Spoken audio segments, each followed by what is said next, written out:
Bonjour! No, we're not going to France, guys. It is completely out of my budget at the moment. What is up, you guys? It is Janita here and welcome to another video. I hope you guys are all well. If you don't know me, make sure to hit that subscribe button, then you'll know me. Just saying. Anyway, so today's video is about how to plan your next holiday. If you know me, I do a lot of traveling and I do have a full-time job. Yeah, like I work, earn my holiday, travel, come back, work. It's all about that life, you know. Make sure you're saving on the way. Okay, I do save my money too. Tip number 1, know your budget. How much do you have to spend? So do you have $100? You're not going on a holiday. Do you have $1,000? Do you have $5,000? Do you have 10 grand? How much do you have to spend on your holiday is what you basically want to know. Depending on that, you can kind of decide your country, right? If you have $1,000, you probably want to go somewhere really close where your flight won't cost that much or there's not much of a currency difference. If you are deciding to go further away, $1,000 won't be the perfect budget, maybe $2,000. So what you can do technically, if you don't have much of a budget, is to spend a little bit of money on your flight, but majority of your money will go onto spending money, right? So that goes into your accommodation, your daily spending, your food, whatever. When you're deciding what country to go to, and if you don't have a really large budget, I'm talking about like 2 grand, 3 grand, whatever, but not 10 grand. I would really recommend Asian countries. Reason why? New Zealand dollars is a lot bigger than most of these Asian countries. Currency wise, you'll get more money to spend at that country. So you're spending less New Zealand dollars, but you actually got more of their money. So you're kind of rich in an Asian country, is basically what I'm trying to say. Second tip is to decide where you want to go and why you want to go. Where you want to go is basically, you won't be deciding where you want to go straight away. You'll kind of decide what kind of holiday do you want. Okay, so are you going on a hiking trip? Are you going on a beachy, resorty, relaxing trip? Or are you going on a family trip? You want to see some historic things? What do you want to see is the second tip of planning your travels. Now you know how much you have to spend, why you want to go, and you probably most likely decided your country by now. Tip number 3, figure out what country is close to the country that you want to go to. This is how I normally do most of my trips. So you'll notice I have this trend where I go to a country, but I end up going to a lot of countries at the same time. So when I do take my holiday, it's 5 countries at once, 3 countries at once kind of thing. I literally bring up the world map and actually look at what's around. I'm not even kidding, guys. Let me show you my world map. Like I said, literally pull out your world map. What I did last time when I went on my previous trip, Nepal is basically around here somewhere. Oh, there, Kathmandu. Kathmandu is right here. So last time I went to Nepal, then I actually went to Chennai, then I went to Goa, and then I went to Mumbai. This is my last travel, literally, and I actually mean it. I will look at the world map to see what is nearby and where I want to visit. Next trip, which I am actually currently on, I decided to go back to Kathmandu. This is from Melbourne, by the way. New Zealand is somewhere down here. Of course, we're in the bottom of the world. Then I decided to go to Melbourne, which is right here. From Melbourne, I'm going to Kathmandu. From Kathmandu, I am going to Singapore, KL, Kuala Lumpur, and then I'm going to Bali. Now, people are going to ask me why I decided to go KL, Singapore, and then Bali, because it works out cheaper to do it the other way around. Okay, I know we're doing a loop, but that's how we're ending. So we end at Bali, and then we're going back to New Zealand. So that is how I actually, literally, pull out the map, look at what countries are close by, and most of the times you find that once you go to one country, that will be the main cost of your flight. The countries that are nearby would only be about like $100, $200, $300. So like I said, if you're going somewhere far, you might as well do something else around it, okay? To maximize your travel countries and maximize your time. So tip number 4 will be to find out and research about the countries. So for example, you decided to go to Kathmandu. You want to research by using YouTube, Google, whatever it takes. Find out about the food, how much it costs, find out about the accommodation, how much it costs, find out about transport, how to get from A to B. Does it cost heaps? So in Japan, if you're going to use bullet train, that actually costs quite a bit. Whereas if you go to somewhere in India, to go from A to B is 10% of whatever it costs to go on a Shinkansen. Just saying, budget wise, bear in mind what country you're going to, how much the basic things are. Finally, you want to figure out how much and how to get there, okay? So this still goes under tip number 4. How to get to your country that you've finally chosen. You want to pick your best priced flight. So for anyone who is under 30, this is basically what I do. I actually go to STA Travel and book all my tickets. The reason why I do that is because students and under 30-year-olds have a special discount in flights. Whereas if you go to another flight company, you'll get flights that are more expensive. When you're booking a flight just to one country, forget a travel agency, okay? Don't need to go to a travel agency if you're only booking one flight from, for example, here to Fiji. What I recommend is to use Google Flights. Literally, Google Flights on your Google. Search it. Once you've searched it, you'll find a whole list of every single flight you can take. Basically filters out all the websites on Google to tell you the cheapest flight you can ever take to go to Fiji. That's what I'm saying. Search Google Flights, search the country you want to go to, press the filter on to cheapest, and there you go. The first 3 or 4, whatever comes up, is your cheapest flight. So take it, guys. Book that one. And seriously, that's all you need to do.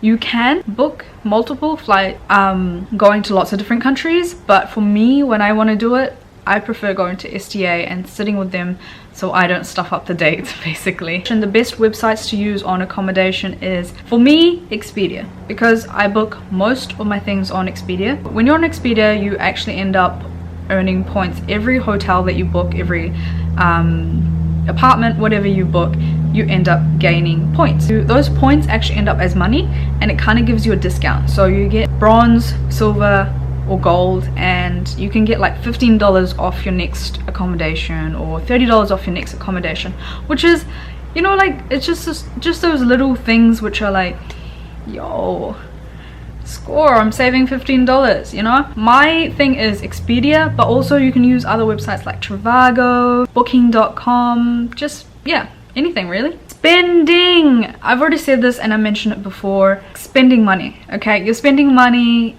is kind of dependent on your currency. So for example, if you're going to Dubai, New Zealand dollars is half of Dubai's currency.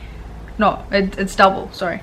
So 1 New Zealand dollars is 2 dirhams. So basically, I have more money when I go to Dubai. Food! You can search what kind of food is in each country through YouTube, through Google. You can also search your transport, guys. YouTube, how to travel around Japan. YouTube it, you'll find out. You can also find out with your travel agency how you can travel around. Tip number 5 is to choose to go around yourself or choose a tour guide. There is pros and cons in this. Okay, I've mentioned this in my previous travel tips video, but if you choose to go around yourself, make sure you create your own itinerary. The reason why I say this is when you go to another country, you have no time to fluff around, okay? You have no time to spend one day just planning what you're going to do for the rest of the week. So plan exactly what you're going to do here. So when I say plan your itinerary, you're going to write down what hotel you're in, what are you going to do for the day. Don't over plan your itinerary. So don't ever say that you're going to go to 3 places in one day, because it's most likely not going to happen unless those 3 places are very close and those 3 places only take 30 minutes, half an hour each. Okay, for example, you're going to some theme park. Make sure you only put the theme park down for one day. That's it.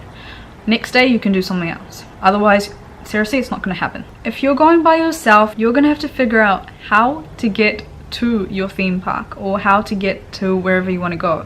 So you need to know how you're going to catch the train. So in Japan, basically, the good thing about Japan, and I actually got asked this today, was how to get around Japan. Basically, the train station says something in Japanese, then it says something in English. You're going to Japan, you don't know what train to catch, Google it. Google Map, press the train button or the public transport button, and it'll tell you exactly. You gotta make sure you have internet and data though. So what is a really good tip when you're in Japan is to hire pocket Wi-Fi. Pocket Wi-Fi you can hire at the airport, $50 I think. If you've never been to a country, one of the things I would recommend is to ask the hotel if they have transfers. If you're booking on Expedia, there's a message button where you can just directly message the hotel, be like, hey bro, do you have any transfers from the airport to the hotel? Most of the time they'll say yes. Ask for a transfer and you're not lost in the country. I know when you get to a country, the most terrifying thing is, am I going to be ripped off by the local taxi driver? When you land in the country you don't know, tell the taxi driver, turn the meter on. Because let's face it, any country you go to, any foreign country you're going to go to, they're going to try ripping you off without turning that meter on, and they're going to give you a flat rate. That's how you know that they're going to rip you off. Make sure you have a concrete plan is basically what I'm trying to say. That is tip number 5. If you're traveling yourself, you need to plan your accommodation, your transport, your transfers, everything. You need to plan it. Pre-plan it to maximize your time. Okay, so to maximize your time, sometimes I will really recommend a tour guide. For example, going to Nepal. Some people call Nepal, by the way. I call it Nepal because everyone else in Nepal calls it Nepal. I am going on a hike with a tour guide because I don't know my way around in Nepal. I have been there previously, but doesn't mean that you know your way around. Okay, so the best thing and to maximize your time and make sure you don't get lost is to get a guide. So I'm going to get a guide for the 5 days. Tip number 6 is to plan ahead, and I mean ahead. Okay, you don't want to plan your holiday 1 week before you're going on your holiday. Make sure you book your holiday 3-4 months beforehand. If you know you're going to go traveling this year, book your holiday 4 months beforehand. Okay, then you want to, at least 2 months before you leave, you want to book your flights. Last minute plans are expensive. Like, I'm not even gonna lie, it's expensive. It's actually expensive. Okay, so I plan to go to Australia during Easter, but I left the plan too late to go to Australia, so I ended up not going because flights initially was about $400 to Australia, from New Zealand to Australia, and then I'm talking about Melbourne, by the way. And then as it got closer and closer to Easter, I'm not even gonna lie, the tickets were literally 1,200 return. So 400 to 1,200 is a huge difference. So that's why you want to book ahead. So while you're planning ahead, you want to try avoid public holidays. If you avoid your public holidays, you'll figure out that your flights and everything is a hell of a lot cheaper. So like I said, during Easter, flights went up to 1,200. So avoid public holidays. The other thing you want to do before you go to any country is to make sure if you need visa. Lucky for me, got a New Zealand passport, so you don't have to get visa in a lot of countries. That's the perks of being a New Zealander, guys. That's why we travel a lot. Someone's actually asked me, how do I get visa to go to like another country? The only place I've actually properly applied for a visa to go to is India. Like, you can get an e-visa waiver program thing through the internet. You apply it, you get your visa in like a month or something, sometimes 10 days, just depending on how the public holidays and stuff are. Some countries actually have visa on arrival. I know when I go to Japan, when I went to Nepal, you have visa on arrival. And I'm going to Singapore and Malaysia, so I don't need to get visa, but it's visa on arrival as well. So we're allowed to stay there for 30 days basically, as long as that you have proof that you're going back out of the country. Tip number 8 is to research the place you're going to. Again, blend in, find out what the common phrases are, wear clothes that are appropriate to their culture. For example, going to a Muslim country, wear longer clothes. Going to a temple, wear longer clothes. Don't wear your singlet and your mini shorts, guys. Research the country and be culturally appropriate. Learn the common phrases, I already said that, but just simple phrases like hello, thank you. People just appreciate it a lot more. Research what are the common scams. Tip number 5 is to go on a holiday. Execute your plan. Make sure it happens. Not everyone has the privilege of traveling. If you do, if you can, do it. I always say this, and I am a true believer of this. When I die, I'm not going to be taking away my house, the money I earn, the car I have, or you know, like those things. What I'm going to take away is my memories. So this is why I actually travel, is the fact that you want to make the most of your lives, because the one thing you're always going to have is your memory, your experience, your travel. So do it. Sometimes you just have to do things. It's about that feeling inside, and it's about that memory and that moment that you have that captures in your brain. And that's the reason why I travel. Well, that's the end of this video. If you want more travel tips, make sure to comment below what you want to know exactly and what you want to know when traveling. Make sure to hit that subscribe button. Let's keep it short, sweet and simple. Jay out.